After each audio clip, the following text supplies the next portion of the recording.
ఒక గద్దర్, ఒక తీర్మార్ మల్లన్న, తర్వాత నెక్స్ట్ ఒక నర్సయ్య తాత, వాళ్ళని చూసి మీరు వేసుకురా లేకుంటే మీ గెటప్ ఎప్పటి నుంచి ఇట్లా వేసుకుంటున్నారు? తీన్మార్ మల్లన్న అనేట ఆయన ఒక మాటగాడే. పాట అంటే అంత అంటే మాట ఆయన మాట్లాడుతుండొచ్చు కానీ పాట ఒక సృజనాత్మకంగా ఆలోచింపజేసే విధంగా అంత లేదు ఆయనది, అంటే బయటకు కూడా రాలే. గద్దరు మహానుభావుడు, గద్దరు అశువుగా పాట పాడతాడు, చూసుకుంటా పాట పాడతాడు. అదే ఒక దృశ్యాన్ని చూస్తే ఆయన లోపలికి వెళ్ళి పాట అలుగు పొంగినట్టు వంగి బయటకు వస్తుంది. మరి అందుకనే ఆయనని ఎంతోమంది అభిమానించారు, కోట్లాది మంది ఆయనకు జనం తయారయ్యారు. ఇప్పుడు గద్దరు ఆయన ఒక కళాకారుడు, తీన్మార్ మల్లయ్య అనేట ఆయన ఒక మాటగాడు. కానీ నర్సయ్య తాత నిజంగా గొర్రెల కాసిండు.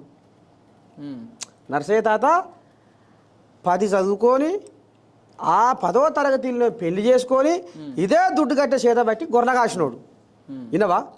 అంటే ఇది గొర్రెల కాపరి, నిజమైన గొర్రెల కాపరి.